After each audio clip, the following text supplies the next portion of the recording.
municipalities such as this. That's Mr. G. Edward Griffin.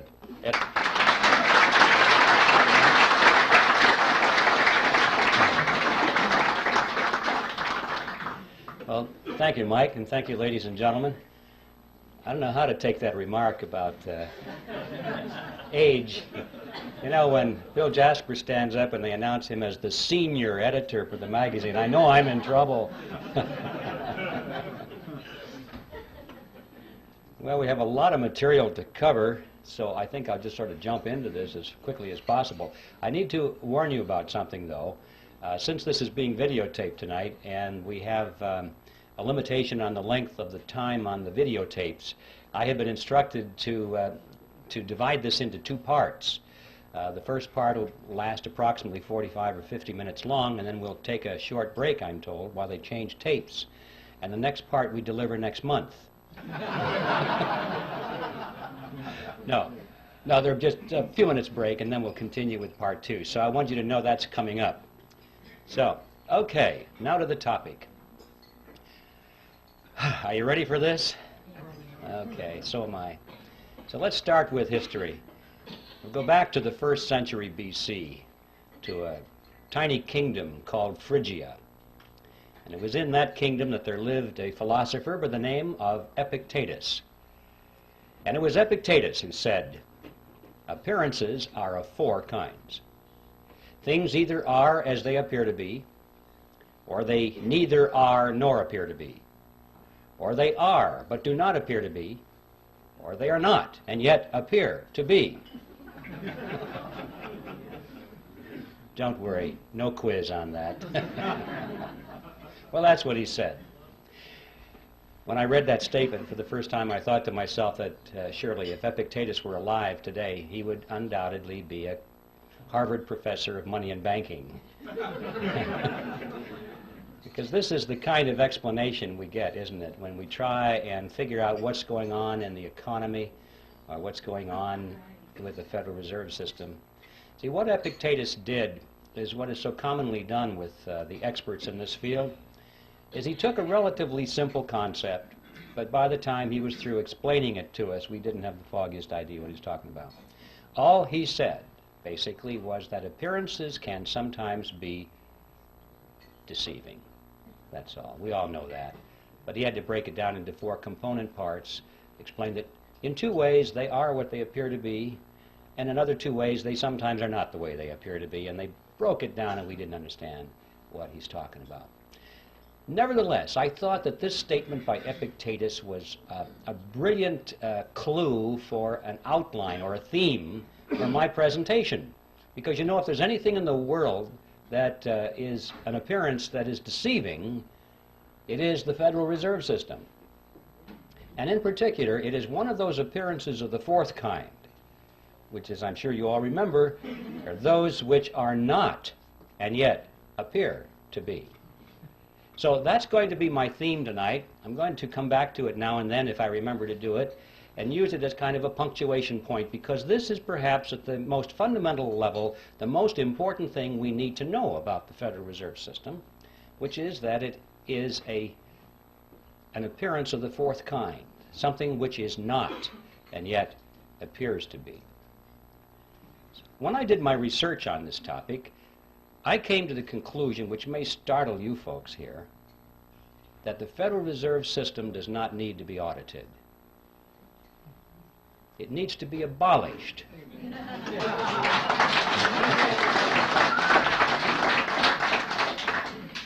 And the reason I say that is because I'm sure that if they audited the Federal Reserve System, they would find out that it's doing exactly what it's supposed to do. There's no secret there. There's no shenanigan going on behind the scenes. It's all out in the open. If we'll just study the Federal Reserve System on the basis of what we know already, if we'll read their literature, if we'll dig into the history, we find out that it's one of the greatest scams of all history. Out on the surface, it doesn't need an audit.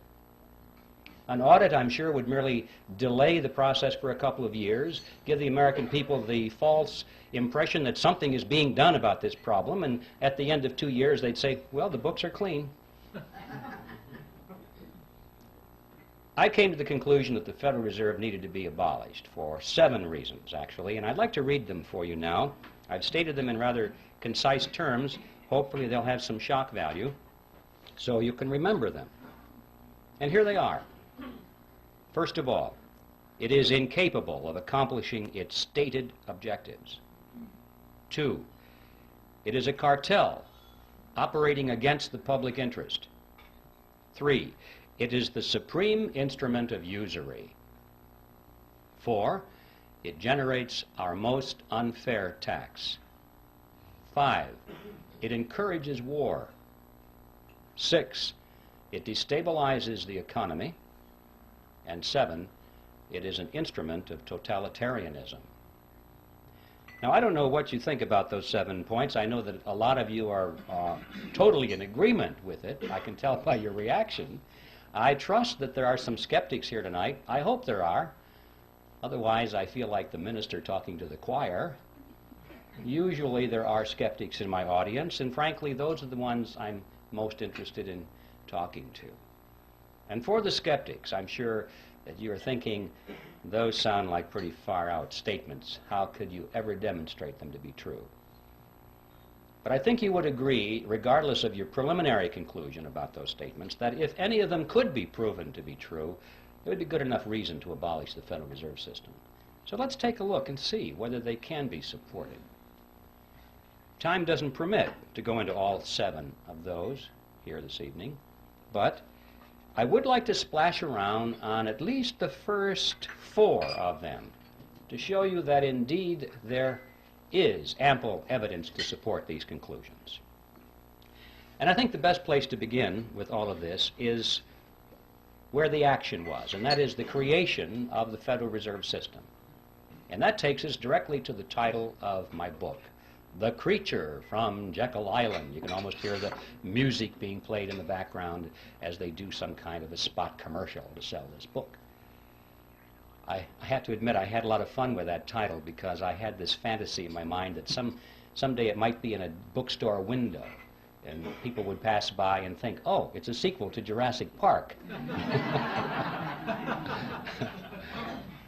But anyway, that will never happen, I'm sure.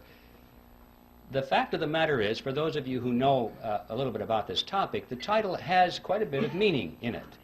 And we have a lot to learn by exploring what that meaning is. First of all, Jekyll Island is a real island. It's off the coast of Georgia. And it was on that island back in 1910 that the Federal Reserve System was conceived at a highly secret meeting that took place there.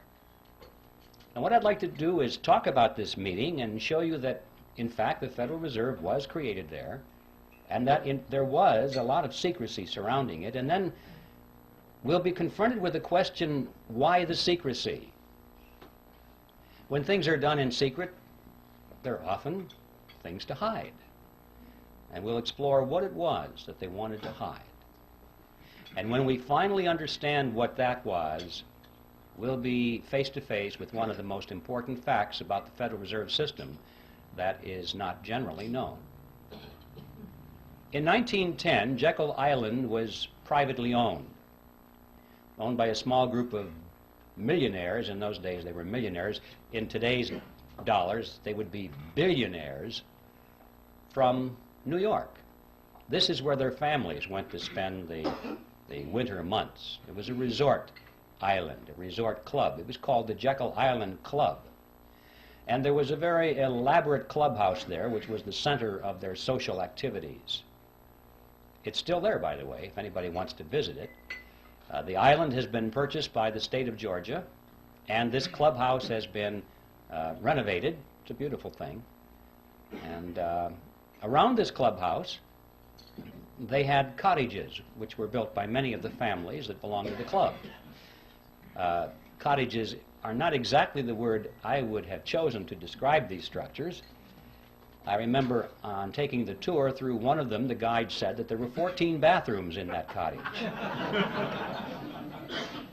So you have an idea of the kind of elegance that was there.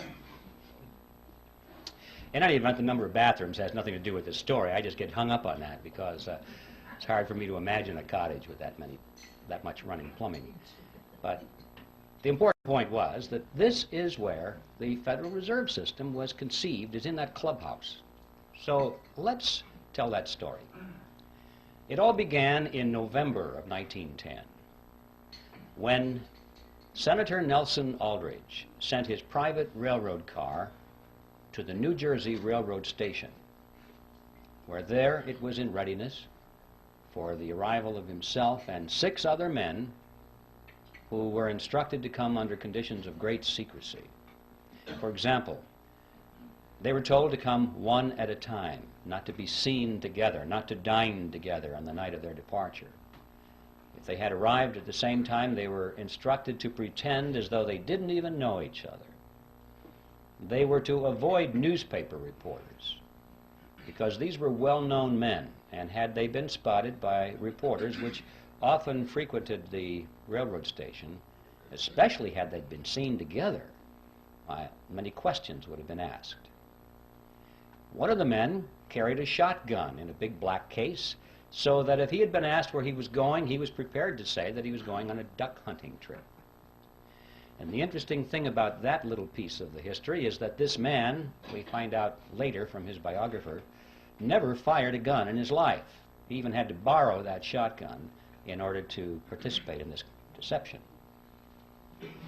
Even after they got on board the railroad car, this pattern continued. They were told to use first names only, not to use last names. And 2 of the men adopted code names completely. The reason for that is that they were afraid that the servants on board the train would recognize who they were if they used their last names.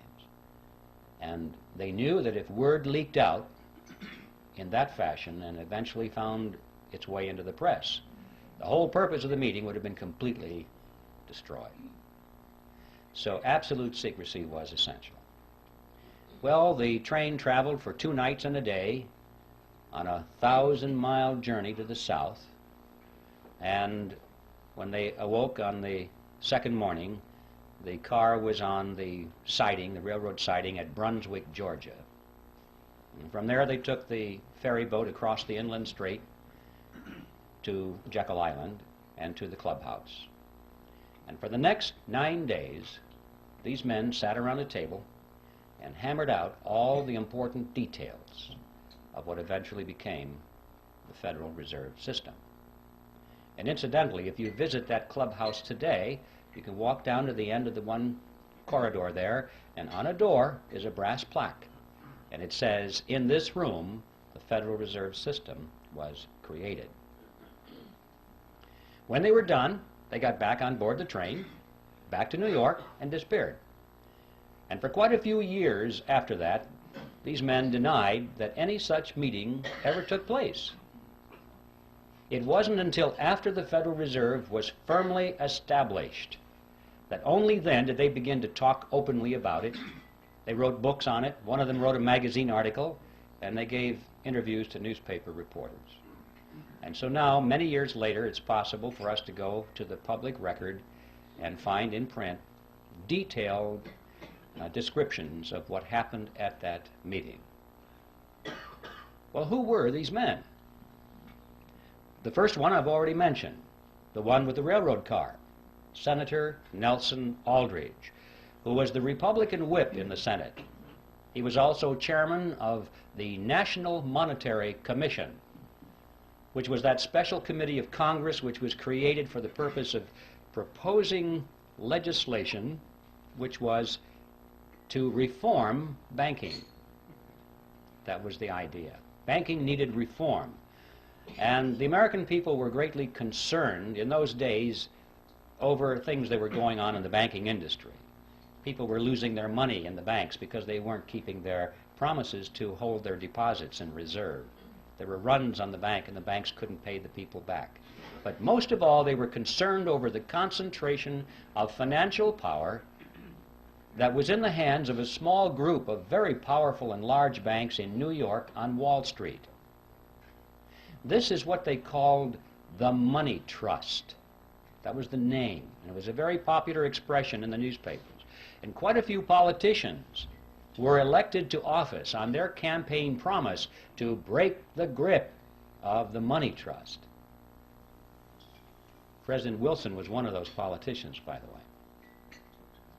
So, that was the purpose of the National Monetary Commission, which was to propose legislation, which eventually became the Federal Reserve Act, to break the grip of the money trust over the financial markets of America. Aldrich was a business associate of J.P. Morgan. He was the father-in-law to John D. Rockefeller, Jr., which means, of course, that eventually he became the grandfather of Nelson Rockefeller, our former vice president. If you remember, his full name was Nelson Aldrich Rockefeller, so he derived his middle name from his famous grandfather. The second person at the meeting was Abraham Piatt Andrew, who was Assistant Secretary of the Treasury. He later became a congressman, but he was very prominent in banking circles. Frank Vanderlip was there. He was the president of the National City Bank of New York, which was the largest and the most powerful of all the banks in the country, representing the financial interests of William Rockefeller and the international investment firm of Kuhn, Loeb and Company. Henry Davison was there. He was the senior partner of the J.P. Morgan Company. Charles Norton was present. He was the president of the First National Bank of New York, which was another one of the giants. Also, there was Benjamin Strong, who was the head of J.P. Morgan's Bankers Trust Company. And incidentally, 3 years later, when the Federal Reserve System was finally created, he became the first head of the system. And finally, there was Paul Warburg, who was probably the most important of all the men there because of his knowledge of banking as it was practiced in Europe. Paul Warburg was born in Germany. He eventually became a naturalized American citizen. He was a partner in Kuhn, Loeb and Company. He was a representative of the Rothschild banking dynasty in England and France. And through all the years of his banking in America, he remained in very close contact with his brother, Max Warburg, who was the head of the Warburg Banking Consortium in Germany and the Netherlands. Paul Warburg was one of the wealthiest men in the world. And those of you who are Little Orphan Annie fans, you'll remember Daddy Warbucks. Well, Paul Warburg was the real Daddy Warbucks, after whom that character was named. And everyone at the time knew it. I have his photograph in the book. If you'd like to compare his picture to the drawing rendition of Daddy Warbucks, you'll see the similarity between Warbucks and Warburg. And also, while we're on the subject of cartoon characters, anyone who's played Monopoly will remember the drawing of the capitalist with the handlebar mustache and the cigar. That's J.P. Morgan.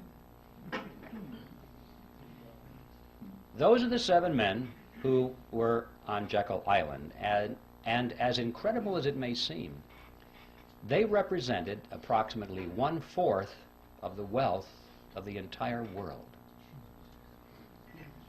And these are the men that sat around a table on Jekyll Island and created the Federal Reserve System. What's going on here? Should arouse our curiosity a little bit. It didn't just happen.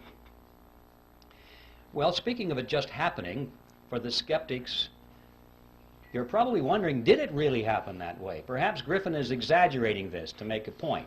Well, yes, it really happened that way, and to illustrate that, we could go to a lot of documentation, but to simplify this, I'd like to just read for you a short excerpt taken from one article written by Frank Vanderlip, who was one of the attendees at that meeting. And this was written in the Saturday Evening Post, and it appeared on February 9, 1935. And this is what Vanderlip said. I do not feel it is any exaggeration to speak of our secret expedition to Jekyll Island as the occasion of the actual conception of what eventually became the Federal Reserve System. We were told to leave our last names behind us. We were told further that we should avoid dining together on the night of our departure. We were instructed to come one at a time, and as unobtrusively as possible, to the railroad terminal on the New Jersey littoral of the Hudson, where Senator Aldrich's private car would be in readiness, attached to the rear end of a train to the south. Once aboard the private car, we began to observe the taboo that had been fixed on last names. We addressed one another as Ben, Paul, Nelson, and Abe. Davison and I adopted even deeper disguises, abandoning our first name.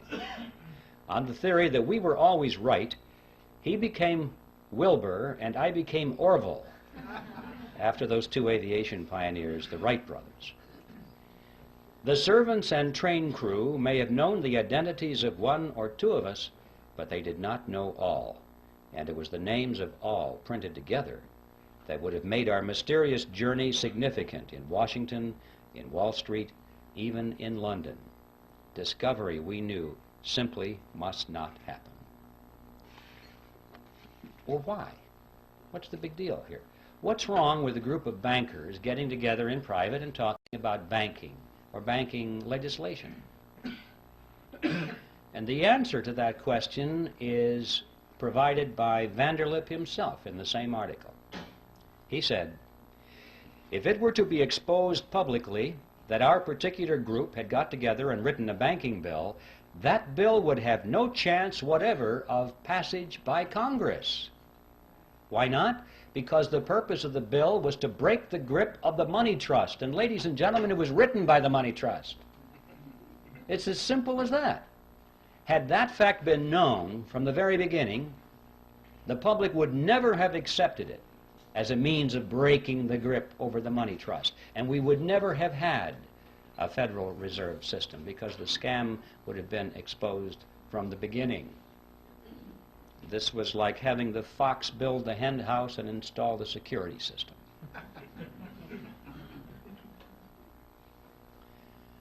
So there is a primary reason for the secrecy. And it's a fact that most Americans have not even considered, that there might have been some kind of deception, massive deception at the very inception of the Federal Reserve System, and for a very good reason. But there's more to it than that, a lot more than that. Consider the composition of this group and the financial powers they represented. Is there anything strange about that mixture? Here we had the Rockefellers, we had the Morgans, Kuhn Loeb and Company, the Rothschilds, the Warburgs, all in one room for 9 days plus 2 days on the train, coming to an agreement. What's going on here? Anything strange about that mixture? Well, ladies and gentlemen, these were competitors. These were the giants in the field which prior to this period had been beating their heads against each other for dominance in the marketplace, for dominance in the financial markets of the world, not only New York, but Paris and London, everywhere. Competitors. This is extremely significant because it happened at precisely that point of American history when business was undergoing a major ideological transition. Prior to this period, America had grown and prospered and surpassed all the countries of Europe as an industrial and economic power because it adhered to the principle of free enterprise competition. And it was in this period that a rapid transition was taking place to the concept of monopoly and cartel. Going back, in fact, to the old world concept which had held Europe back for all these years. Monopolies and cartels were becoming the order of the day in America. It was John D. Rockefeller I who said it. He said, competition is a sin. He believed it. All of his biographers quote him on that one, by the way. And he and others of these industrialists of the period were devoting all of their time to the elimination of competition. They did not believe in free enterprise competition at all. They knew that the road to riches and power was through the elimination of their competition. And if they couldn't beat their competition out, then they tried to buy them up. If that didn't work, they joined with them in a shared monopoly, and that is a cartel, a shared monopoly. Perhaps I should define that word in more detail so at least you'll know what I'm talking about when I use the word. A cartel is a group of independently owned businesses which come together for the purpose of reducing or eliminating competition between themselves so that they can enhance their profit margins or secure their position in the marketplace. And they do this by price fixing. They won't compete on price. Or they divide up geographical markets or products and services. For example, if we were forming a cartel here, I might say, well, I get the north and you get the south. We won't compete. Or I might insist that I get to produce the gizmo, but you can produce the widget. And we won't compete. Or we'll share patents and processes. We won't compete. And every time we agree to eliminate one area of competition between ourselves, we move closer and closer together until finally we are as one industry insofar as the marketplace is concerned, even though our component parts are independently owned. And that is a cartel. And so that enhances our profits. We can get more for our products and services than we could in the arena of free enterprise competition. And of course, the other side of that coin is that the public pays more for those products or services than they would otherwise. And that is just as true in a banking cartel as it is in any other kind of cartel. And the amazing fact emerges that when you study this period, that for the 15 years before the meeting on Jekyll Island, these groupings of which we're speaking had come together increasingly in joint ventures.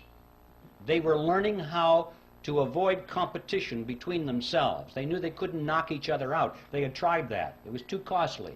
Now it was time to come together. And what happened on Jekyll Island is that they formed a banking cartel, and they called it the Federal Reserve System. An amazing fact that all these years we've had something which most people have thought was a government operation of some kind or another.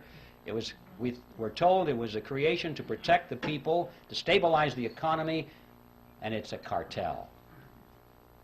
And the purpose of a cartel is to enhance the profit structure of the members of the cartel. Period. That's the second amazing discovery, to be learned if we understand and analyze what happened on Jekyll Island back in 1910.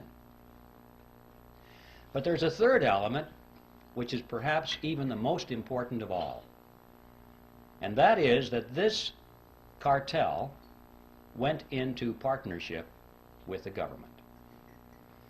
Well, cartels often do that to enforce their cartel agreements, but in this case they did it in spades. Now, in any partnership, there has to be a payoff. There has to be some benefit to the partners, otherwise they won't go into the partnership, or if they go into it, they won't stay in it for very long. So it's a legitimate question for us to ask, what is the payoff? What's the benefit to these partners? Let's find out why the government is in this partnership, and then we'll find out why the banking cartel is in it. And in order to find out what the payoff is, we'll have to examine how the Federal Reserve System creates money, because that's the key. Now, if you're not familiar with how money is created in America, this is going to be really some experience to go through this. For the first time, you're going to shake your heads and say, I don't believe this. I call it the Mandrake mechanism, after that 1940s comic book character, Mandrake the Magician. Could create something out of nothing, wave his cape, and it was back into the void again. That's the Federal Reserve System. Now, let's take this and break this down. I need to warn you in advance, however, that you shouldn't try and make sense out of this. Okay? Because you'll blow a fuse if you think this makes sense. Just remember, this is your plain old American scam that we're talking about here. It's that simple. And I'm going to strip away all of the banker terminology and all the accounting terminology and use just plain old plodding English to make it comprehensible. In spite of that, however, I want you to know that everything I'm going to tell you from a technical point of view is 100% accurate, in spite of the simplicity of the language. Okay, with that by way of preliminary, let's get right to the Mandrake mechanism itself. It starts with the government side of the partnership. It starts in Congress, when Congress is spending money far and beyond what it takes in taxes.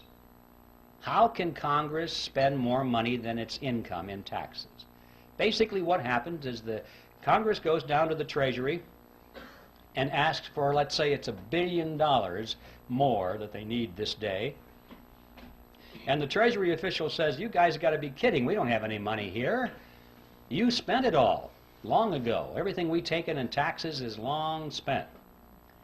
And Congress says, well, we kind of figured that was the case, but we thought somebody might have dropped by and left some money. They said, we know what we'll do. We'll borrow the rest of it. So they go down the street to the printing office. Now notice they're not going to print money. They're going to print certificates. Nice, big, fancy certificates with borders on the corner and an eagle at the top and a seal at the bottom, and it'll say United States Treasury bond or note or bill, depending on the length of maturity. And it's so impressive, it almost looks like money. But if you hold it up to light, it really says I owe you. That's all they are. And so Congress takes it and it wants the public to step forward and loan them money in exchange for the IOUs. Sometimes that's called buying bonds. No, you're not buying anything. You're loaning money to the government and getting an IOU in return. And a lot of people in the private sector and institutions are anxious to loan money to the government. Why? Because they have heard that it's the best investment you can possibly make, the most secure investment, because it is backed by the full faith and credit of the United States government. And that people aren't quite sure what that means, but it sure sounds good. And so they lend the money. Well, just in case there's anyone here in doubt as to what that means, I'd like to explain it to you.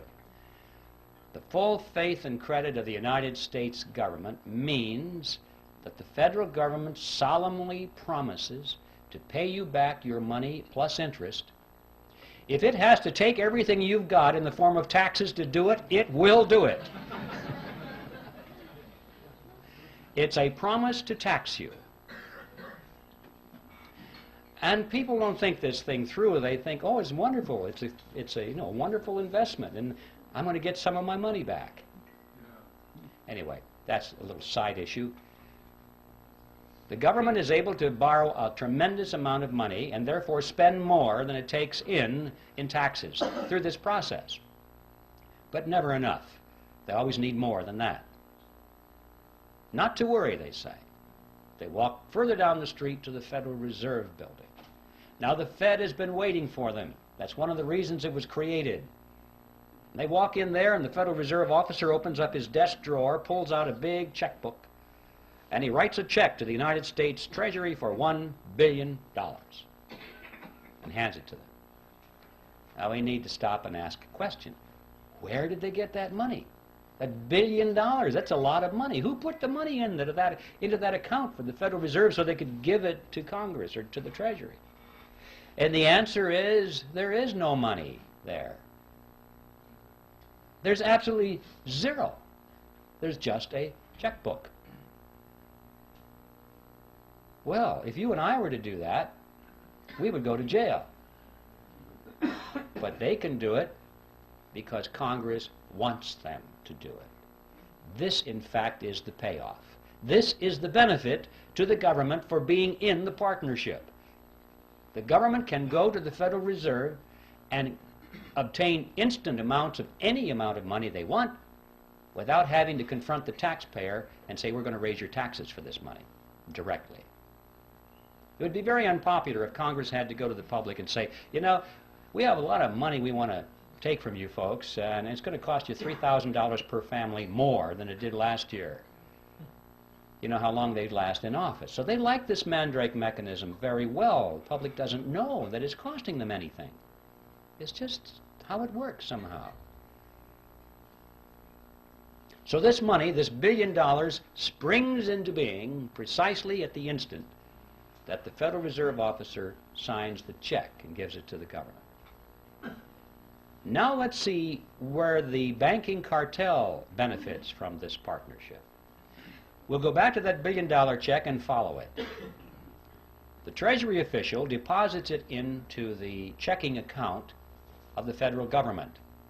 And immediately all the computers start to whir and the ledgers show that the government now has $1 billion deposit, $1 billion in its account, and so therefore it can write checks up to $1 billion. Government checks start flowing. Let's just follow a $100 check. Make this real simple to the fellow that delivers our mail. The postal worker gets a $100 check. And he looks at this and he can't imagine in his wildest dreams that just 2 days ago that money didn't exist anywhere in the universe. But it's a government check now, and it's very spendable. So he takes it and deposits it into his private checking account at the local commercial bank. Now this money is out of the Federal Reserve mechanism per se, out of the government side of the partnership, and it gets into the private banking side of the partnership. $100 has been deposited. Now the action heats up. The banker looks at that and he goes over to the loan window and he opens it up and he says, "Attention everybody, we have money to loan." And that's good news for a lot of people because that's one of the reasons we go to the bank, isn't it? To borrow money. So it's good news when there's money available. And the banker says, "We have $100 deposited, but don't worry folks, we can loan you more than that. We can loan you up to $900. Well, how? How can you loan out up to $900 when you only have $100 deposited? Well, it's not difficult if you're in the Federal Reserve System. Here's how it works. The Federal Reserve says that the member banks must keep no less than 10% of their deposits in reserve. So there's $100. They keep 10% in reserve, $10. And they can loan up to $90, right? So we loan it to you, ma'am. You borrowed $90. What do you do with it? Well, you want to spend it. So you want to write a check on it. You've deposited it into your checking account so you can write a check. In many cases, it might be put directly into your checking account.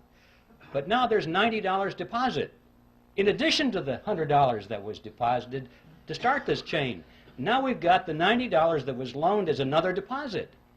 Well, the Federal Reserve says that you only have to keep 10%. So we keep 10% of the 90 and loan the other 90%. And the person that borrows that puts it right back into the bank as another deposit. Well, the Federal Reserve says you only have to keep 10%, so you know, this goes around and around and around to the revolving door until finally the whole action is played out. And the bottom line is when that $100 deposit comes in from the postal worker, the banks in essence can loan up to $900 because $100 is the reserve, and that's 10% of 1,000, so they can loan the balance or the difference, which is $900. Now where does that money come from? Well, same place. It springs into being precisely at the point where the loan is made. It didn't exist before, anywhere. Now notice the important thing here. The money that's created out of nothing and given to the government spends for its purposes. But the money that's created out of nothing by the banks is not spent by the banks, it's loaned by the banks to you and to me, and we pay interest on it. Not too shabby. Interest on nothing. I wish I had a magic checkbook like that, where I didn't have to have any money, just a checkbook. And I could write checks, $10,000, $20,000, $100,000 all day long and loan them to you folks, and you pay me interest on it. You see? Not too shabby at all. This, in fact, is the payoff to the commercial banks in the cartel. This scam has become legitimized by law, and we're told it's a wonderful thing. We think our banking system is wonderful. but it's a scam. Not only interest on nothing, but perpetual interest on nothing, because notice, once this money is created, if you pay it back, they have it on their ledger as a credit. They can loan it out again to somebody else, and the whole object is to keep loaned out. They don't like the money not loaned out because you can't earn interest on it. When it's in the inkwell, it doesn't do them any good. So remember, there's nothing here except ink in the well or electronic impulses in the computer. That's all there is. So they're collecting interest on that. But that's not the end of the process. That is how money is created in America, but that's not the end of it because it has consequences. What impact does that have on us? Are we involved in this in any way? Well, yes, we are. I've heard people say, gee, those fellows are really smart. I guess they deserve to be rich. You know, as though it didn't affect them in any way. Let's follow it. This money that's created out of nothing goes into the economy, and it dilutes down the value of the dollars that were already out there. It's like pouring water into the pot of soup. It dilutes the soup. And so the economy is diluted by these new dollars, and prices start to go up, or they appear to be going up. It's the process called inflation. I say appear to go up because prices really don't go up, ladies and gentlemen. What's happening is that the value of the dollar goes down. Right. That's what we're witnessing here. If we had a real monetary system, real money backed by gold or silver or anything of tangible value, coffee cups, anything that couldn't just be created out of nothing behind our money, you would find that the purchasing power of that money would remain constant over a long period of time. And to illustrate that point, it's interesting to know that if we had lived in ancient Rome and had a 1-ounce gold coin, we would have been able to buy a fine toga, a handcrafted belt, and a pair of sandals. That was the price. So today, what can we buy with a 1-ounce gold coin? We can walk into any men's store and buy a really fine suit, a handcrafted belt, and a pair of shoes. The real price of these items hasn't changed in thousands of years when expressed in terms of real money. But when expressed in terms of these things we carry around, we call them dollars. They're not. They're really Federal Reserve notes. They buy less and less and less because they keep creating more and more and more of them, and they dilute the economic soup.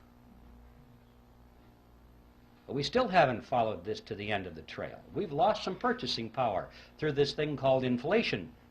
But how many people ask the question, who gained it? Did anybody gain our lost purchasing power, or did it just evaporate and go up to heaven somewhere? Somebody gained it, didn't they? But we don't know who. Let's follow it. The people who gained our lost purchasing power were those who were at the point where this fresh money was injected into the economic soup. Those at the nozzle get dollars that look the same as all the other dollars, and they have them first, and they can spend them at full purchasing power. But by the time the person who gets those dollars then gives them to the next person and the next person, it goes out toward the edge of the pot, where most of us are, and it gets diluted down. But the ones up there at the nozzle are the ones who have gained our lost purchasing power. Who are they?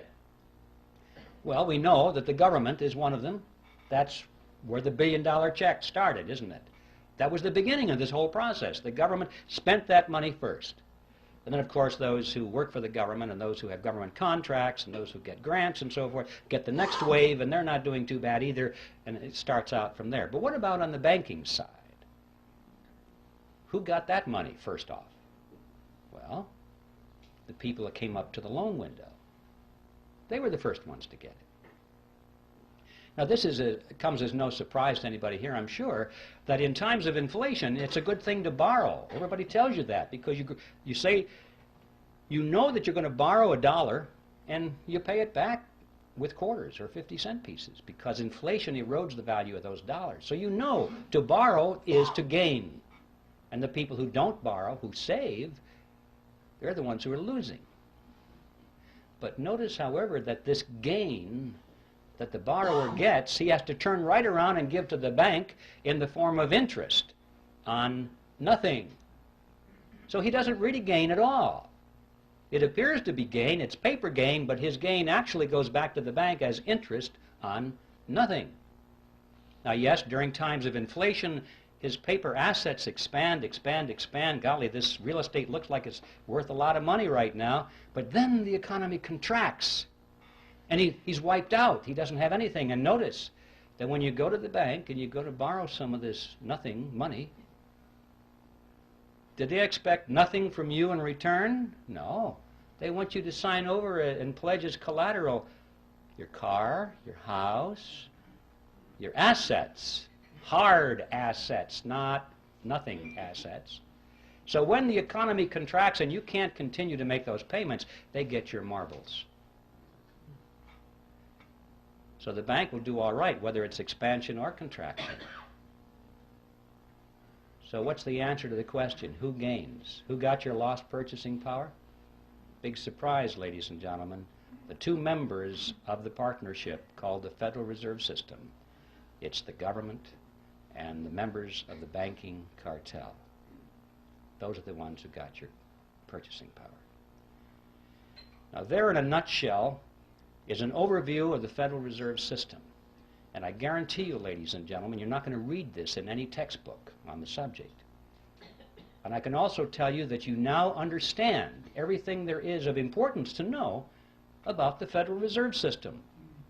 The payoff on the government side is that they're able to tax their people, and don't forget inflation is a tax. You pay it, you have no escape. It's a hidden tax, but it's a tax just the same.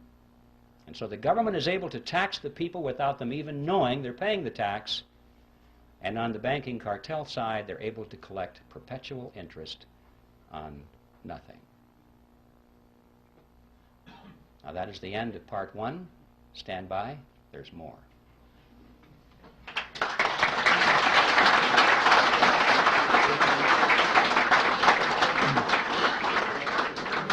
Ladies and gentlemen, we'll take a 5-minute break, and let's keep it to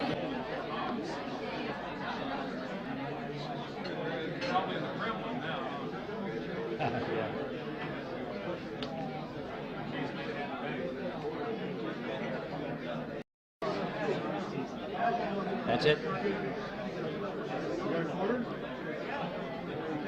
Okay, ladies and gentlemen, I think this is time for continuation. Everyone refreshed?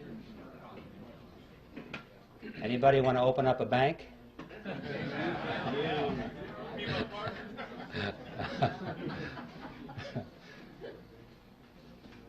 All right, part two. We'll go back to Jekyll Island. We have much to learn there. In fact, if we just analyze what happened on Jekyll Island, we can figure out almost everything that's going on today, even though that happened back in 1910. And one of the things that they had to resolve there was what to call this creature of theirs. This partnership between government and the commercial banks was not new with the Federal Reserve System. In fact, this concept was created back in Europe in the 16th century, and it was perfected with the Bank of England in 1694.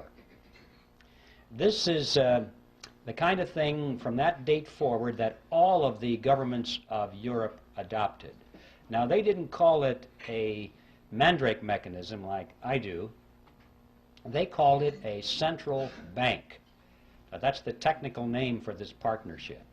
If you want to look this process up in a textbook or an encyclopedia, you'll find it listed under central bank. So the central banks were created in Europe in the 16th century. There's very good reason for that. The kings and the princes of Europe discovered from hard experience that they could raise the taxes of their subjects only so far and then there was a ceiling. They had a tax revolt on their hands. There was resistance, and they had real revolution or revolt on their hands, and they tended to lose their jobs or their heads. So that was it, folks. 40%, 43% seems to have been the natural limit. However, once they got the central bank mechanism worked out, this was a whole new ball game. Now the lid was off, and they were able to collect 50%, 60, 70, and in some cases 80% of everything that their subjects produced. And their subjects did not revolt, did not resent it even, because they didn't know that they were paying this tax through a process called inflation. All they knew was that the prices were going out of sight, and they had no inkling that it was their government in combination with the private banks that were taxing them in this fashion. And so, see, this became a method of hidden taxation which has continued to this day to be extremely popular with big spending governments. And so this became the modus operandi in Europe from that date forward. Now, when they met on Jekyll Island, it was very clear in their mind that they were creating a central bank. But they had a problem, what to call it, because Congress was already on record as saying they did not want a central bank in America. I don't think the congressmen really understood what that meant, but they had heard the phrase, and they knew that that's what they had in Europe. And they said, no, when it comes to banking reform in America, we want something that's unique to represent our unique political and economic system. So central bank was out. So what to call this central bank so that no one will know? And they talked about this on Jekyll Island. And this is what they concluded. They said, first, let's use the word federal to make it seem like it's a government operation. Secondly, let's add the word reserve to make it seem like there are reserves somewhere, like it was a banking concept. Third, let's add the word system. And this was very important, far more than we might think today, because remember, the major concern was this concentration of financial power in New York. And they had to sell the American people on the idea that this was a diffusion of power over a system of banks. And so they talked about 10 regional banks, and finally they said, no, that's not enough. We'll have 12 regional banks and diffuse the power away from New York, or at least make it appear that way. And they'll build those big buildings in all these regions, and the local yokels can come and look at the buildings and say, golly, we got one of them out here too. You know? And the impression was that because these buildings were out there, that the power was pulled away from New York and diffused throughout a system of Federal Reserve banks. Well, as you've heard said many times by now, what we wound up with was not federal. There are no reserves. It's not a system at all in the sense of diffusion of power, and the Federal Reserve banks aren't even banks. So on all four words, we're dealing with appearances of the fourth kind. Brilliant strategy. The next step was to sell this creature to the American people. And the first draft of the Federal Reserve Act was called the Aldrich Bill, sponsored by Senator Aldrich, of course. And this was against the good advice of Paul Warburg, who said, Nelson, if you put your name on this bill, it's going to get voted down in Congress because you are so closely identified with the power of big business. It'll be voted down. And apparently, Aldrich's ego was too big. He must have said, well, no, after all, I'm respected in the Senate, and I am the chairman of the National Monetary Commission. And for whatever reason, he insisted on having his name on it. I think he wanted to go down in history as the originator of the Federal Reserve System. But Warburg was right. Voted down, thumbs down right away, because he was a representative of big business. Well, this was a minor setback. They took their bill, they scrambled the paragraphs around a little bit, they took Aldrich's name off of it, and found a couple of Democrats to sponsor the bill. Now this was different. See, Aldrich was a Republican, And everyone knew that the Republicans represented big business. But they also knew that the Democrats represented the common man, the little guy, the fellow on the assembly line, you know, like Ted Kennedy.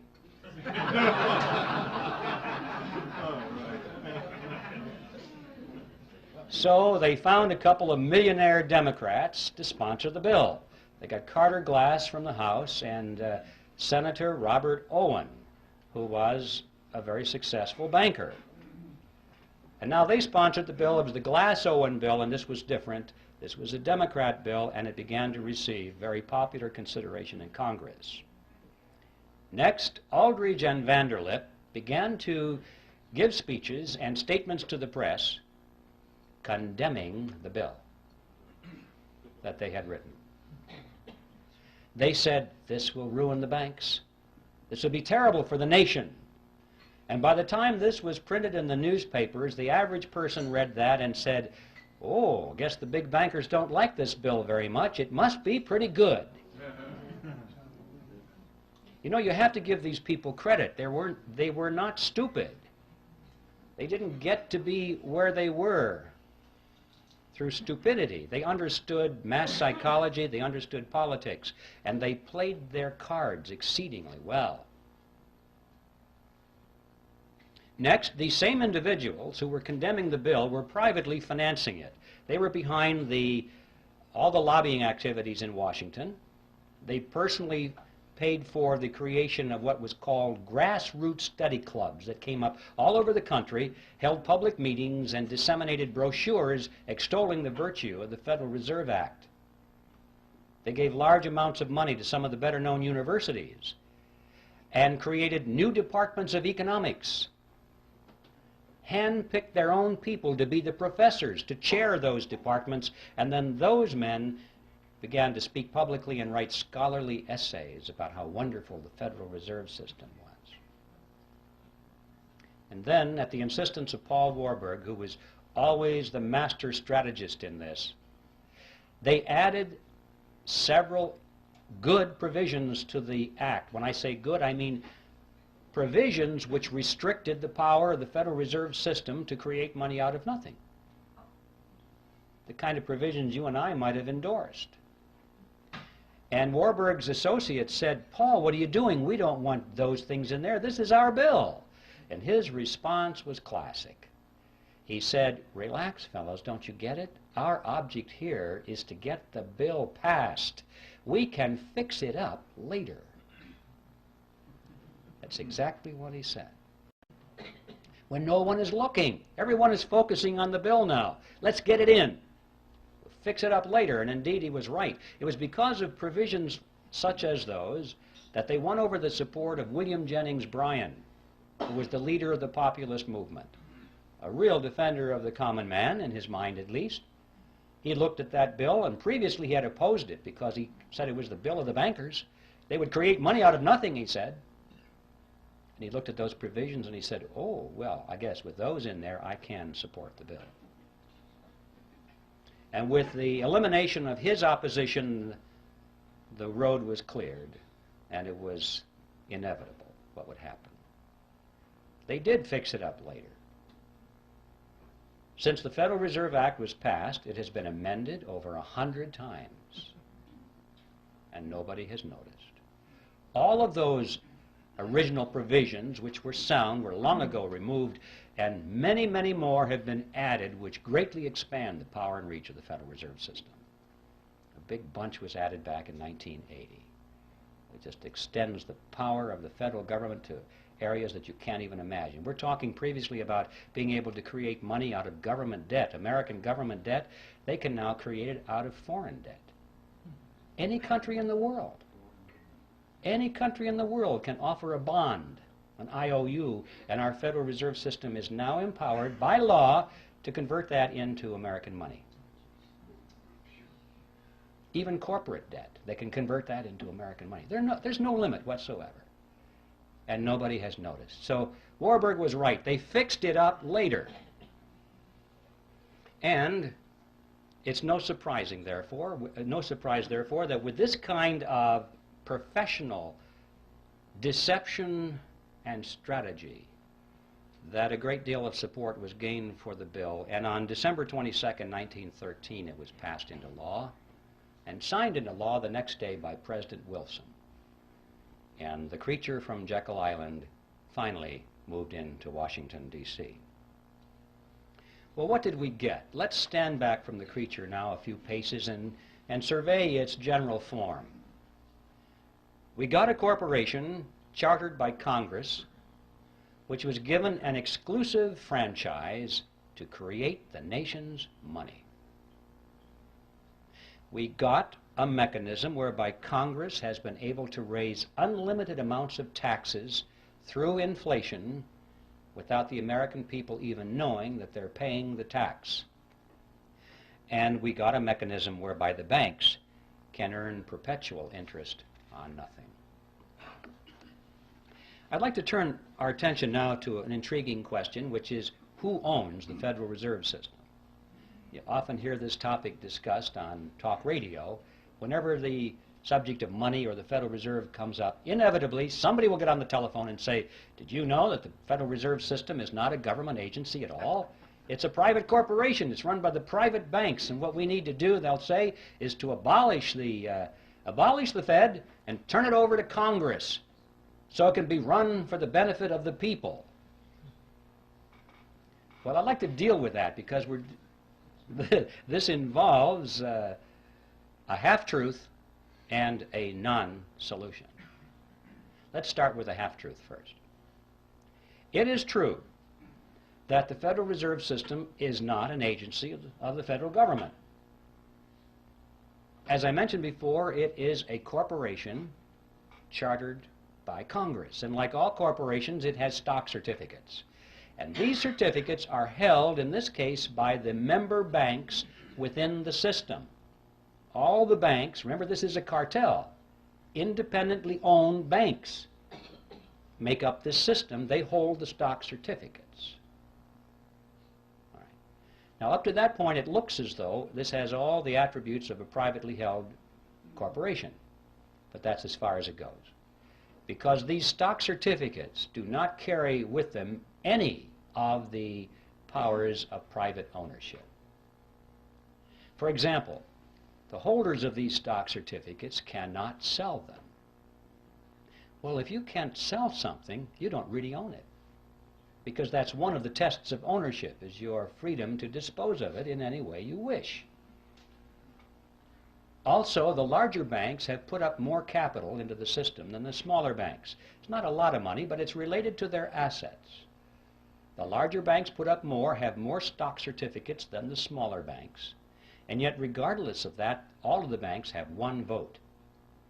So there's another violation of the principle of private ownership. Furthermore, that vote doesn't buy anything of substance.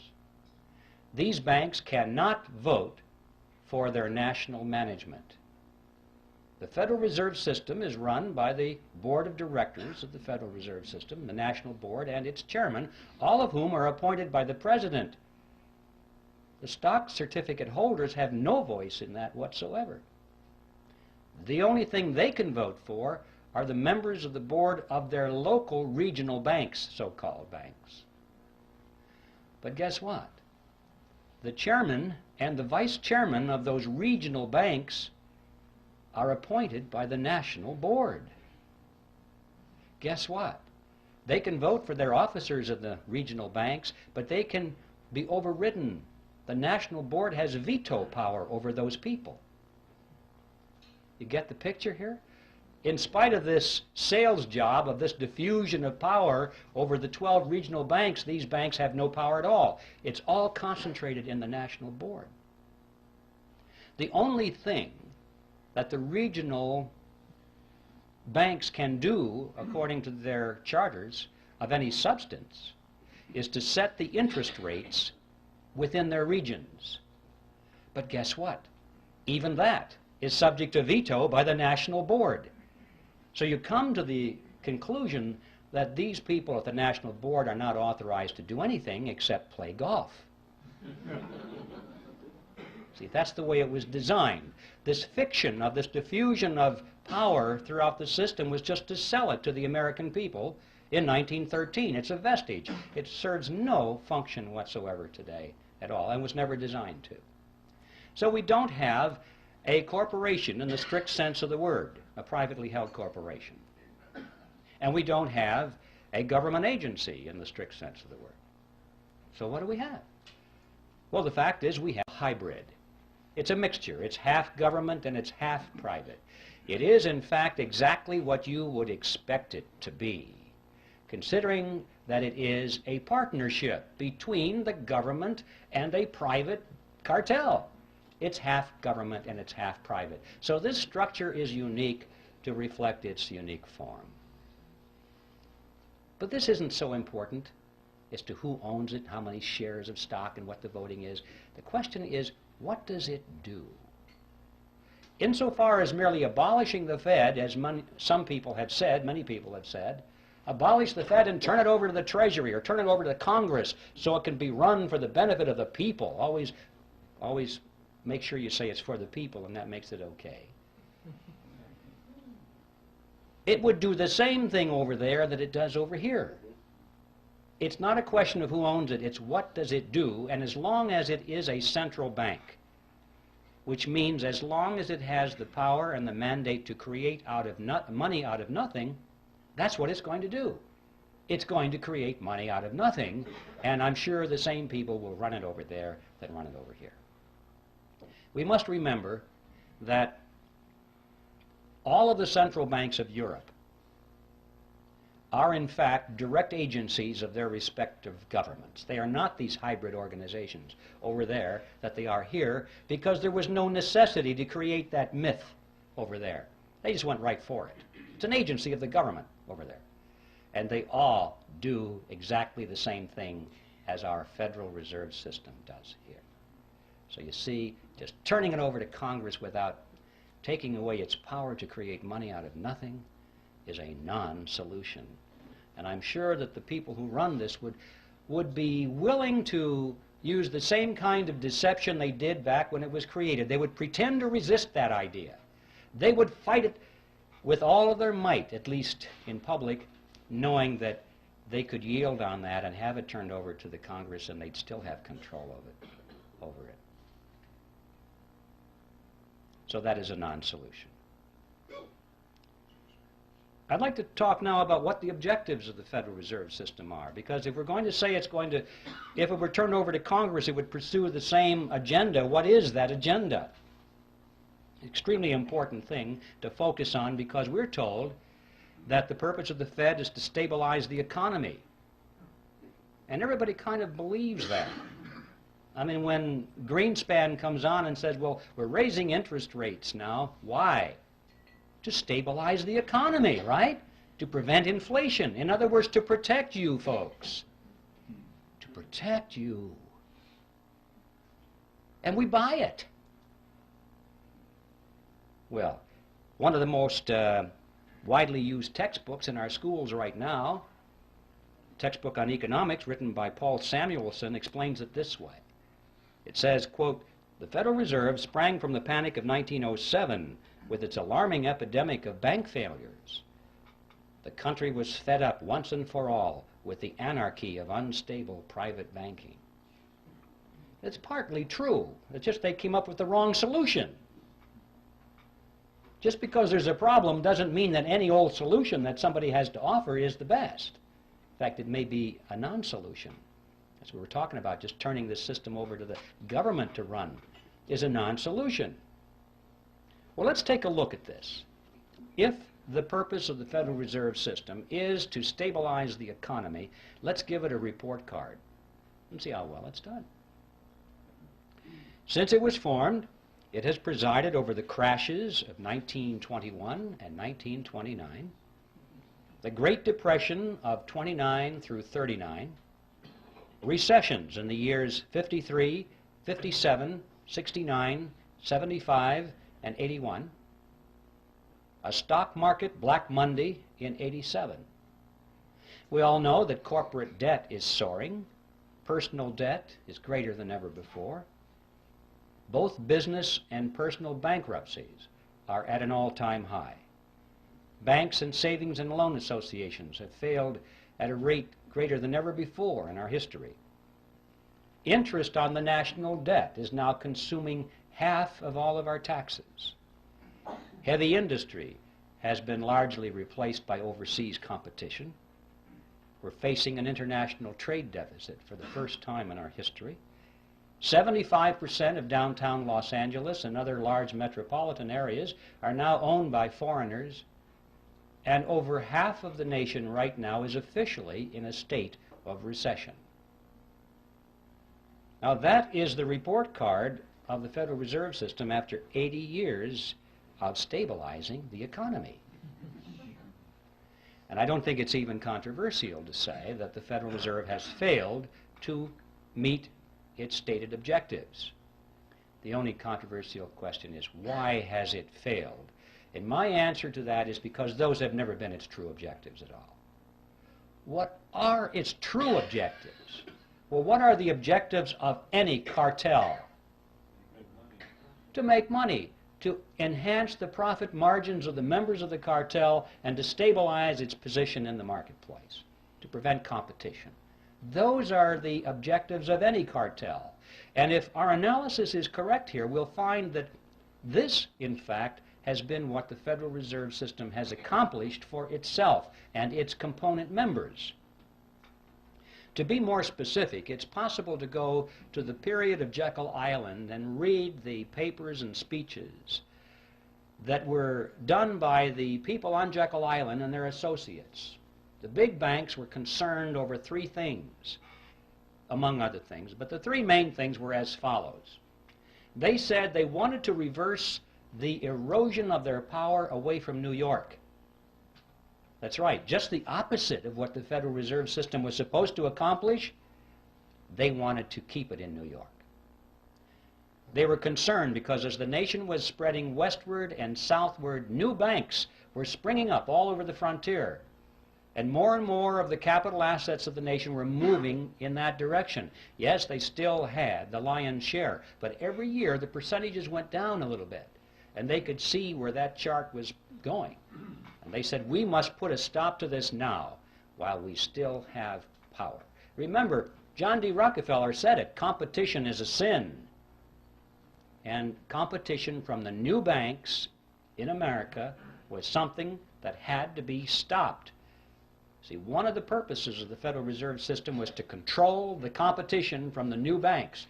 And this is a good place to emphasize that when I'm talking about the cartel, I'm primarily talking about the big banks in New York that created it, and the international banks as well, the ones in Europe. I'm not talking about your bank down the street that ever since the system was created has struggled and struggled under the regulations of the system, which were designed primarily, to some extent, to squeeze the competition out or to keep it in its place. And you've seen that process going on throughout the years. We have fewer and fewer banks all the time, little ones getting gobbled up by the big banks. So that was objective number one. Number two, they wanted to reverse the trend of what is called private capital formation. Now, what that means is simply this. It means that people in those days were using their own savings instead of going to the bank and borrowing. Corporations in particular found that it was better for them to withhold some of the dividends from their stockholders each quarter, put that money into a sinking fund, let it accumulate, or let the capital form, as they say, capital formation, and then use their own money to build the new factory or launch a research and development project or whatever, instead of going to the banks. And the banks were extremely concerned over this trend. They racked their brains. How do we get businesses to come back to the banks and borrow money again? And their answer was quite simple. If you were a banker, you would know how to do that. The answer is to lower interest rates, to make those rates so attractive that you'd be crazy not to go to the bank and borrow the money at those interest rates. So much easier than saving. Well, why didn't they just lower interest rates? Because that was 1913, ladies and gentlemen, and they couldn't. Money was real money in those days. It was backed by gold and silver. There was no lever on it. No man, no group of men, no politicians, no bankers could arbitrarily affect interest rates. Because it was backed by gold and silver, the money was, and they couldn't just create it out of nothing. You see, under those conditions, interest rates are the product of the forces of supply and demand in a free market economy. Nobody has control over it. And that's why the politicians hate money that's backed by gold and silver. They cannot manipulate it. So their challenge was, how can we artificially depress the interest rates below the natural level that's produced in the free market?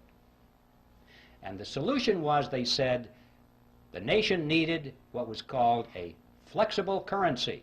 They said, this is what industry needed to prosper, a flexible currency. You still hear that phrase today, the virtues of a flexible currency. Well, what is a flexible currency? You need a dictionary. Well, it's not paper money that folds. What that means is money created out of nothing. That's what a flexible currency is. See, the trick is not particularly hard to figure out here. If you are creating money out of nothing, you don't have to charge an awful lot of interest on it to show a profit.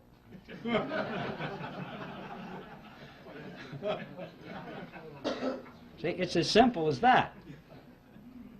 So, with a flexible currency, now they have a lever on it.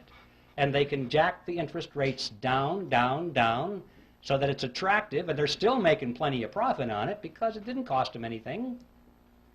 And they have reversed the trend toward private capital formation. And the third objective that they spoke about in those days was how to pass on the inevitable losses within the banking system, to pass those losses on to the taxpayer in the name of protecting the people. Now, let's give the Federal Reserve System another report card with these objectives in mind and see how well it has done. Did they keep control over the banking system and the monetary system in New York? And yes, they did. Anyone who knows how the markets function, it has always remained in New York. In fact, it's even more so now in New York than it was then. Yes, there are plenty of large banks in the nation, in the South and in the West, but these are small compared to those giants that are in New York, in fact, that are astride the world, with offices in Peking and Moscow and Africa, everywhere in the world. The giants are in New York, and they have been running the show all of these years. A few years ago, there was a book that appeared on the market called Secrets of the Temple, written by William Grider and published by Simon & Schuster. It was a bestseller, and it was advertised as a scathing attack against the Federal Reserve System. Well, when I heard that, I could hardly believe my eyes and my ears. A scathing attack against the Federal Reserve System, published by Simon & Schuster? Now, this is one of the biggies. I thought to myself, well, a miracle has happened. I guess I don't have to finish my book because it's done. Somebody did it. So I ran down and I got a copy of the book and I went through it, and I was amazed at what I found on 2 points. First of all, I was amazed because Grider had his history very well done indeed. It was accurate. I didn't expect that. I thought it might be a whitewash of some kind. But it wasn't. It was very good. I knew about this because I was right then in the process of researching it, and Grider had it. And on this point of the concentration of power in New York, I'd like to read to you just a couple of sentences from his best-selling book. He's talking about 1913 here, and he said, at the time, the conventional wisdom in Congress was that the government institution would finally harness the money trust, disarm its powers, and establish broad democratic control over money and credit. The results were nearly the opposite. The money reforms enacted in 1913, in fact, helped to preserve the status quo, to stabilize the old order. Money center bankers would not only gain dominance over the new central bank, but would also enjoy new insulation against instability and their own decline. Once the Fed was in operation, the steady diffusion of financial power halted. Wall Street maintained its dominant position and even enhanced it. which is true. Now, the second thing that amazed me about his book was his conclusion. After demonstrating that the Federal Reserve System had always acted against the public interest, and that it was designed to do that from the beginning, what do you suppose his conclusion was regarding what we should do about it? Abolish the Fed? No, nothing that extreme. Well, how about a major overhaul? No, not necessary. He said, you see, folks, it's all so complicated.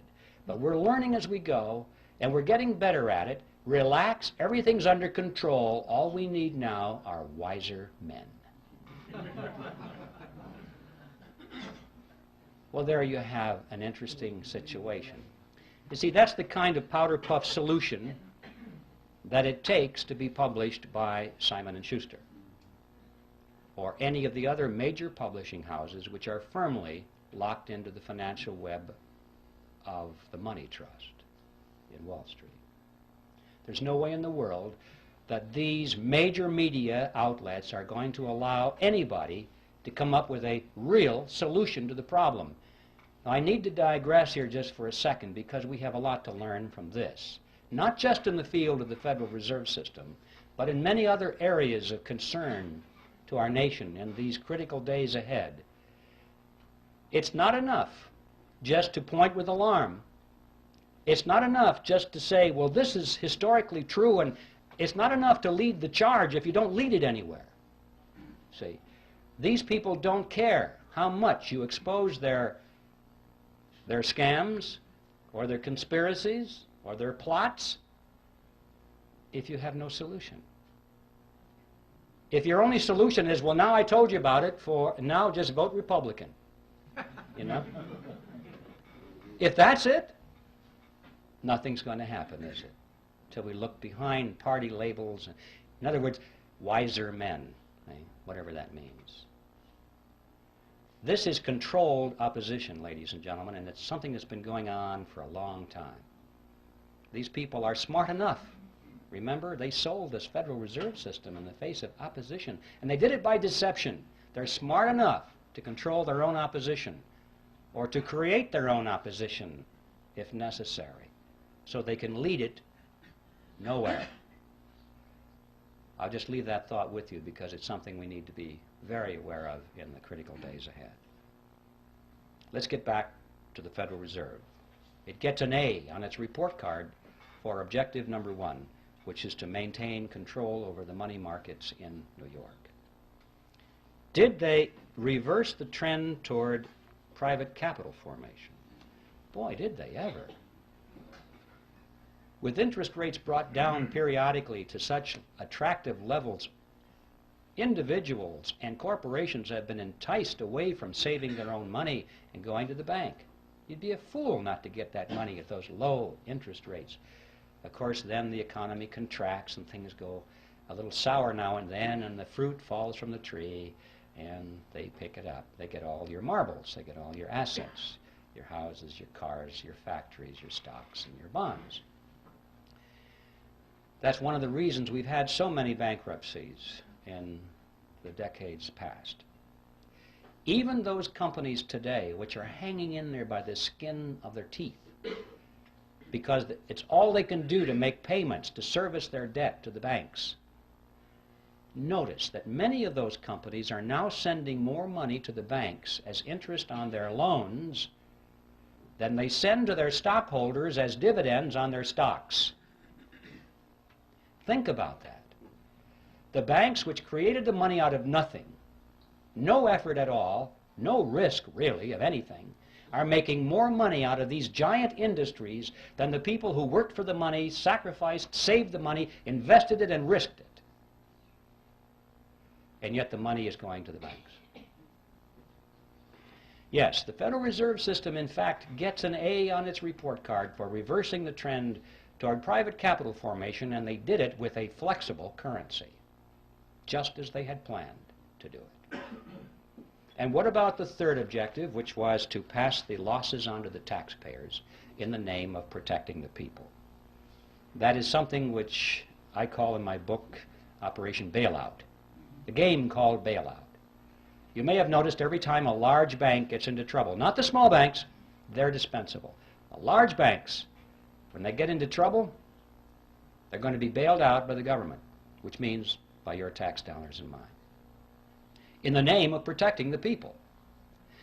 It doesn't make any difference if there's if it's a private corporation or a city municipality or a third world country. Whoever has borrowed megabucks from these banks and now can't service their debt anymore, they have trouble making those interest payments, which is all banks care about. They don't want you to pay back the loan, because they'd have then just the problem of finding somebody else to lend it to. They don't want you to pay back your loan. They want you to pay the interest on the loan and keep those loans going forever. And finally, when people have trouble making those interest payments, and it looks like the bank is going to have to write it off of its books, what happens?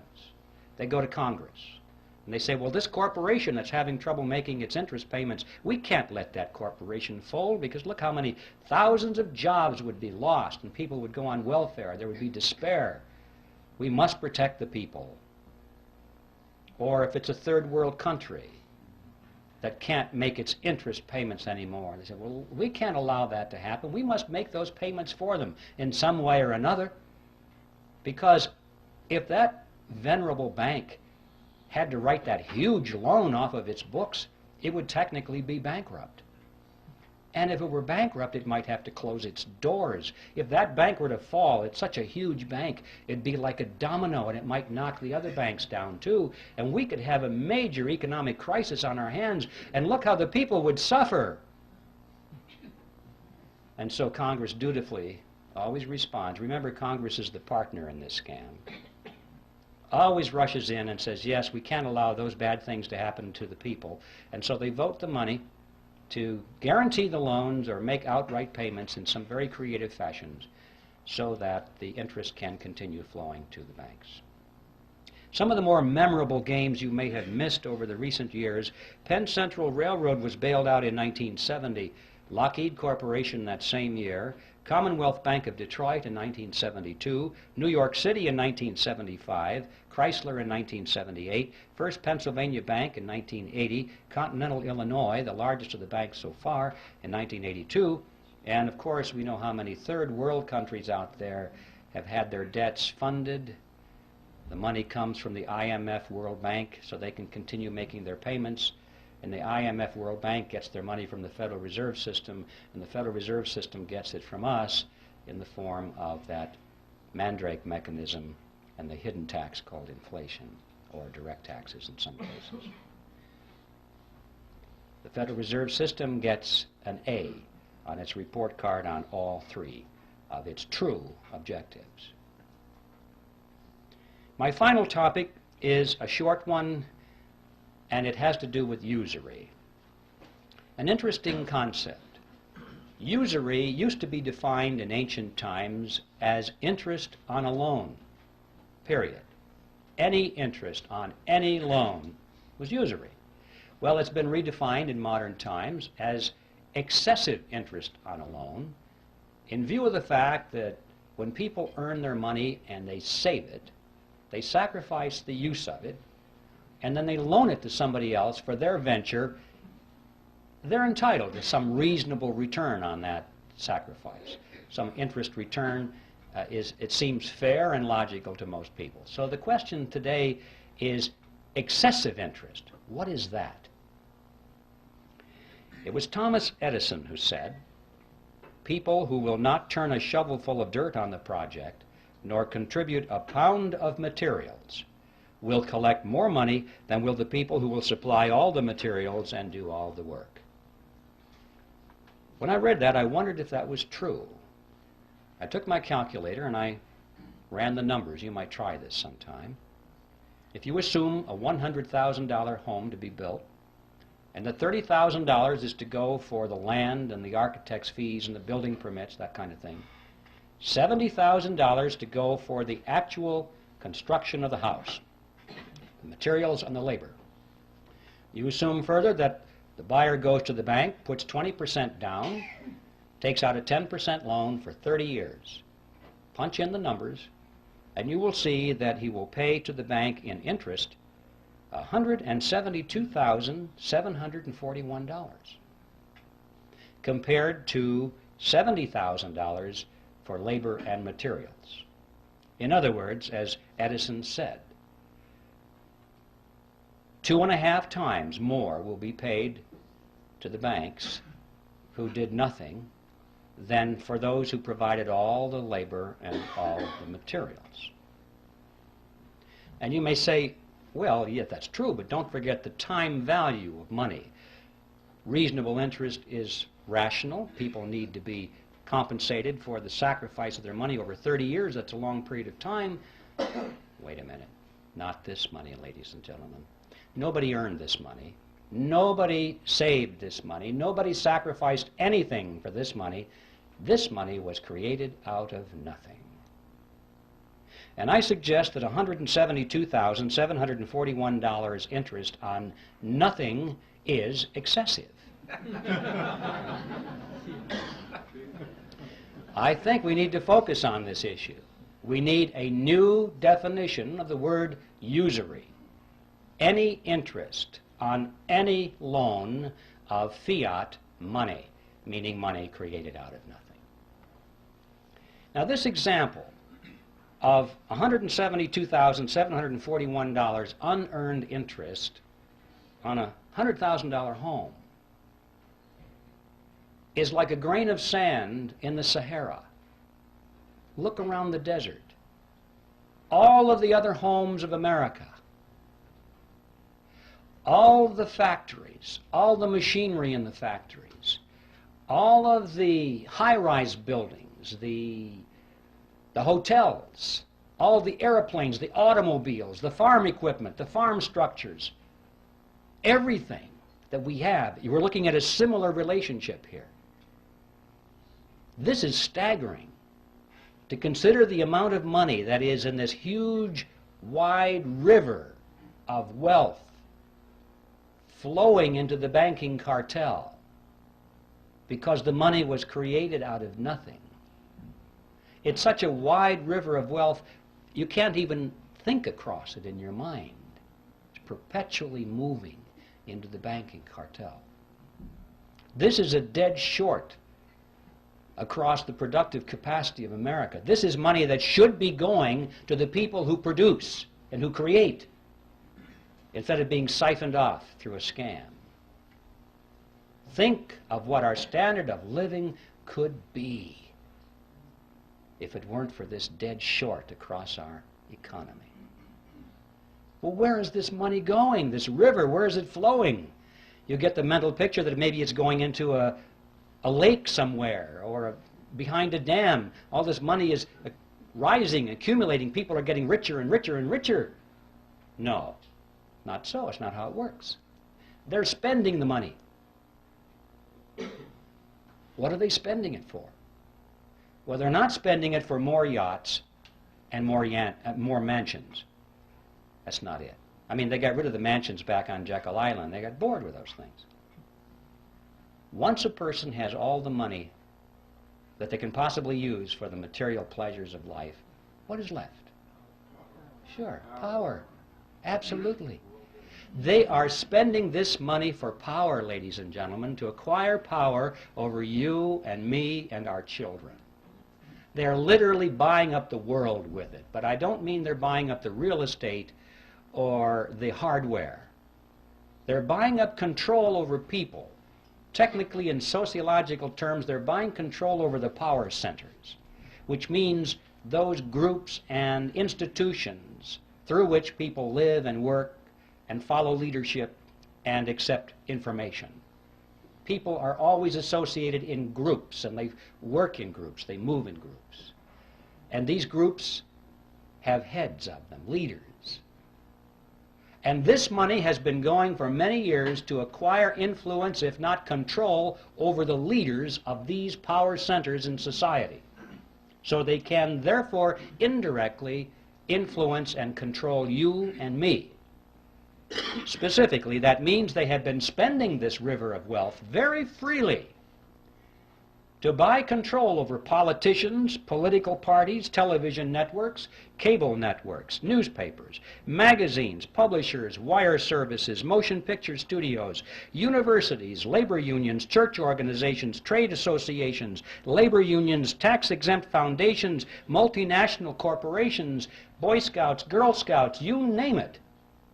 Make your own list. I guarantee you, if you have a large, influential organization which influences people, you will find that this river of wealth has been flowing partly into an attempt to acquire control over the leadership of these institutions and organizations, especially those which are offered as opposition, especially those which supposedly are to stop this whole process from happening. Now, this has not only been going on in America, but this has been going on in every nation of the world, pretty much in the industrialized nations as it has gone on here. But I'd like to call your attention to what's been happening in the so-called third world, or the underdeveloped nations. This process is now complete. It's not going on. It's finished. They literally have bought those nations. Have you ever wondered what's going on there with the IMF, World Bank? Every once in a while on the back page of the newspaper you read that Congress once again authorized another $100 billion or so to go to the World Bank. And then it explains very carefully that this money is being used for humanitarian reasons. It's being used to uplift the standard of living of these poor people. That is an appearance of the fourth kind if you ever saw one. It's not being used for that at all. If it is, they're not doing a very good job, because after all these years, you cannot point to one of those countries which has had its standard of living raised one iota by this vast expenditure of money, because it was never designed to do that. The money does not go to the people. It does not go to the industries or the businesses of those countries where it might have a chance of raising the standard of living. It goes to the politicians, doesn't it? It goes to the governments of those countries, and it is used specifically to perfect and strengthen the control mechanisms over their people. Usually this starts out as an inefficient dictatorship, but by the time they get the UN money, it ends up as an efficient dictatorship. They have a better organized and equipped army. They have a better paid bureaucracy, more people in the bureaucracy. They have more ways of controlling their subjects. They have food chains that they can offer to their friends and deny it to their enemies. This money is used to build totalitarian systems in every country that you want to point to and analyze. You see, these people, these leaders of these countries, for the most part, couldn't care less about the standard of living of their subjects as long as they live well. They live in their mansions, have their yachts, their jet aircraft, and they go to New York and live in the Waldorf Astoria while they attend United Nations meetings. They're very happy with that. They have no ideology. Communism, socialism, fascism, capitalism, what difference does it make? Where's the money? That's it with these people. We know how welfare families in this country can be second, third generation families, and there's no hope at all of getting them off the dole because they can't imagine any other way of life. This happens at the international stage, too. We're dealing with countries now that are second, third, in some cases fourth generation welfare governments. They don't know how to survive unless that money comes free through the International Monetary Fund and the World Bank, means from us. There's no way in the world they're going to break free from that. These countries, ladies and gentlemen, have already been purchased, lock, stock, and barrel, in this fashion, and they are now in place in the New World Order. And they're simply waiting for us to show up. And that's the other side of the coin, because not only does this transfer of wealth to these countries from us not raise their standard of living, but it does in fact help to lower ours. And this too is part of the plan. A strong nation is not a candidate for surrendering its sovereignty. But if a nation can be brought to its knees, if it is hungry, desperate, if it has chaos in its streets, if it has political turmoil, then the people in that nation will much more likely accept any solution that's offered to them by their government or by a world government. If there's anarchy in the streets, as we saw in Watts, in Los Angeles, people were joyous when the soldiers showed up. They were joyous because this now was an end to anarchy. It was a dress rehearsal. They won't care whether the helmets on these people are blue or brown. If it says UN on the side, that won't make any difference. They'll say, thank God for the UN, finally brought and restored peace to our streets. And if people are hungry and they're out of work and they don't know what to do in the economy, they'll be so thankful for a UN monetary unit which has purchasing power a little bit. Thank God for this UN money, because the old American dollars are kaput. Don't know what to do with them. This is the plan, ladies and gentlemen, to weaken America. And so that's the process. And I'm mentioning this because I want to emphasize to you that what is going on here has nothing at all to do with wealth. The name of the game now is power. Well, now what are we going to do about this? Obviously, if we just restrict our attention to the subject which is ours tonight, the Federal Reserve System, the answer is clear. We have to slay the creature. But how are we going to do that? The creature was created by Congress, and that's how it's going to be slain. Congress can do it and will do it if we build enough fire under those chairs in Washington. I think it was Clyde Watts, General Clyde Watts, years ago, said, he was speaking of judges in those days, but he could have as well talked about congressmen. He said, they may not see the light, but they can feel the heat. And this is true. I don't know if you folks know, well, I know many of you folks here know all about the TRIM committees, which are part of the John Birch Society. They have proven themselves to be excellent ways of getting some of these big spenders out of Congress. It just happened. We saw, but I think it was 30 of them replaced. Not entirely because of TRIM activity, but believe me, it had a lot to do with it. This is something that works. And even those that didn't come up, that didn't get replaced, they're having their voting records changed. I don't have the name here, unfortunately, but I heard just the other day there was some congressman. We had the letters shown to us there. Here was a guy with his voting record it was very bad. He was voting for big government and higher taxes. And the TRIM committee started to hand out his TRIM bulletins in his district, and it was at a gun show. And he came over and says, take those things off the table. And he was irate. He said, well, we can't do that, Congressman. That's your report card, you know. And he wrote a real nasty letter or two, and they had copies of it. And he said, you know, I think that these TRIM bulletins are good for one thing, and that's to line the bottom of the bird cage. That's what he said. The next election, his report card was all good. He decided, I can't get rid of these TRIM bulletins. He's changed his voting, and the next report card was good. He straightened out. He had no particular principles, but these fellows put their finger to the wind, and they can tell which way it's blowing. If he wanted to be reelected, he had to get into step. And I know that a lot of these people go around saying, well, I've been trying to warn my constituents of this danger for many years, once the fire is built under their seats. So that's a very important program, and we can do it simply by exposing the voting records of these people and not just taking their words. Now, all of this, of course, this whole program requires an informed electorate, and that doesn't just happen. You don't inform the electorate just by wanting it to happen. You have to have quality educational materials. You have to know that they're accurate. You have to be able to rely on them. You have to have an organization to prepare and distribute these materials. They just don't go out on their own.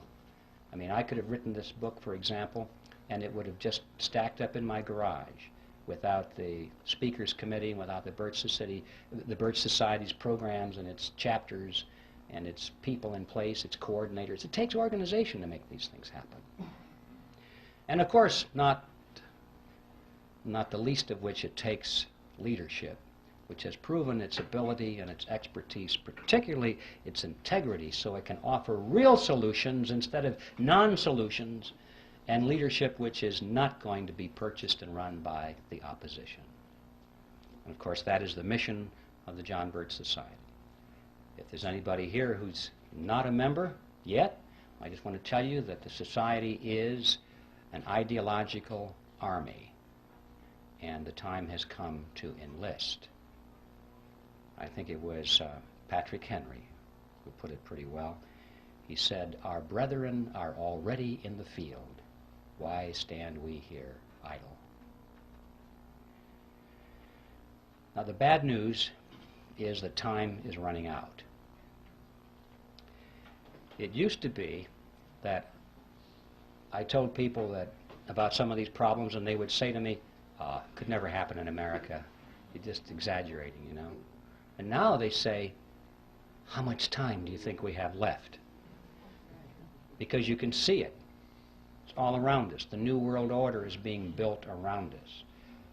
We have a world army being built, a world court being built, a world taxing authority being built, a world trading authority being built. It's being built all around us.